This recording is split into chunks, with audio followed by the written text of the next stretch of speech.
So money doesn't bring you happiness. It's never made me happy. I don't measure happy. What do you measure? I measure accomplishments, I measure targets, I measure, who I'm helping, things that I can actually physically measure. The reality is most of us don't dream big. You got the mindset, are you looking? Are you paying attention? You can do it, bro. You got to give something up. It's not you have to add something, you always have to give something up. Really? I've never been able to go from here to there and not give up something. They got me here. If you're going to go from 0 to a millionaire, when you get to a millionaire, if you want to go to the next level, you want to go to 10 million, you will have to give up the millionaire life. That's why I said I got to hold myself accountable to the goal. I'm going to have to keep reselling myself on this goal.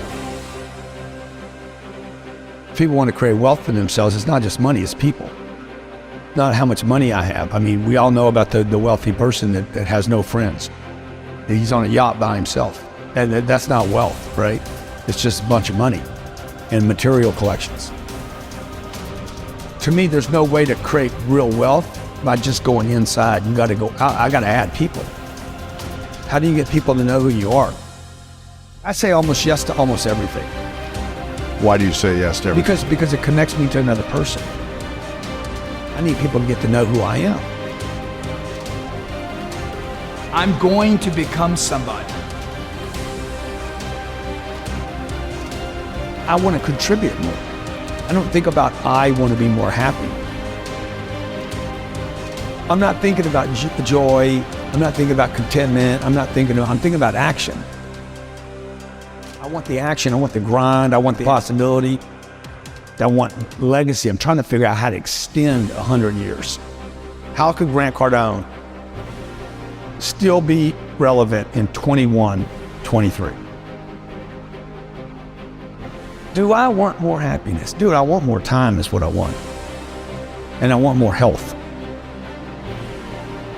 Would time and health bring you more happiness? As long as I have people around me that I want to be around. I don't like being around people that don't do stuff. I don't like people that talk about doing something and don't. I don't like being around people that can't pay bills and can't throw in and can't contribute, because I know they can. Most of the people watching right now, everything you have budgeted for in your life, you can pay for. It's the things you didn't budget for, the big dream. But everything else, you got covered. Everything people pay attention to. House note, car note, electric bill, water bill, basics.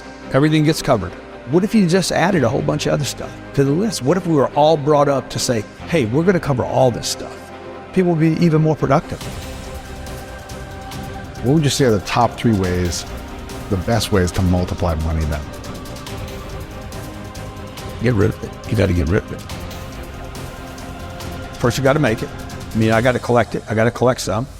Then I got to figure out, okay, this pays for this basic living. Everything above that, don't spend any more money. Like the rest of it, if this is $4,000 and I make 7, the entire 3 has got to go into investments. Every month. Every single month. At some point, you got to quit being a saver. You got to start being an investor. This is what we should have been taught in school, man. This is what we should have been taught as kids. Like, how do I do money? You do it with time. Okay, you don't do it with a job. You're not going to get $823,000 a year at a job. There's no job that's going to hire you and pay you $823 without you having to go back to college and spend time and invest money. It just doesn't work like that. What do you think people in the middle class are doing that they should shift in their mindset in order to start getting out of that? Well, you don't borrow money to go to college. Why would you trade 5 or 6 or 7 years of the income? Time is money. So I wouldn't go to college. I would never buy a home. I would never put debt on a home. If I bought a home, I wouldn't put debt on it. And these are nevers for me on the come up. On the come up, yeah. On the come up. Once you have the cash. Dude, once you're wealthy and you want to go buy homes and buy yachts and stuff, well, do whatever you want to do. But on the come up, you would never spend your income. You would never spend primary income on improving the quality of your life. You would only invest And that's what I'm trying to teach my kids. Like Sabrina's, I let her pay all the bills. I've been doing this since she was probably 6. You pay the bill. We don't give them an allowance. I don't think any kid should be given an allowance. Interesting. Why not? If they want money, they become an employee of the company. They work for the company. We give them a series of things to do. We pay them once a year. Okay, we give them a big check at the beginning of the year. That money goes into Cardone Capital. Wow. And they live off the distributions. Come on. Sometimes they'll get a bonus for doing extra stuff. But they don't get the money. They never get the money. It's invested, and they get That the money is distribution. invested, they get the distributions. They will create wealth over the next 10 years. But it'll be their own wealth. It's not something I gave them. If you could only teach your kids 3 lessons about money, Yeah. what would those lessons be? People. Number one, meet people. No one's a stranger. The money's a people game. 2, once you get it, don't lose it.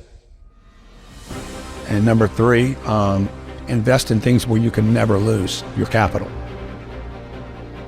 Now, the person watching this, she's a waitress and she's got 2 kids at home. She's like, I'm never gonna make $800. It's because you already gave up on the idea.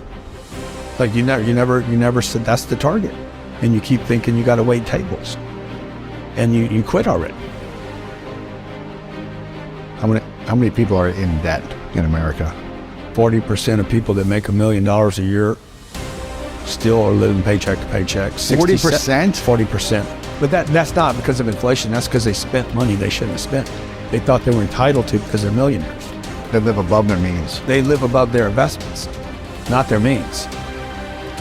How can we shift the relationship to money that we have so we can have a better experience emotionally and spiritually about money? Anything you're hiding, you're going to have problems with. The secret keeps you sick. First thing I look at every day is my money. I have a great relationship with my money. I'm not just gonna think about it. I'm gonna be somebody today. I'm gonna grow into who I should be. What I've done already is impossible. From where you came from and all these From things. where I yeah. came from, I should be dead. I should have been dead at 25 years old. Or in jail. Messed up forever. You know, instead I became this guy. And I mean, I'm grateful. And I don't know that I had any breaks. I know when people say, oh, you had luck, I'm like, You grinded. Right. I've been grinding. And I'm proud of the grind. But I wanted to turn into something more than money. I'm going to feel good about a lot of places I go to and a lot of people I meet. Because I made more contributions than I didn't. I gave more than I took.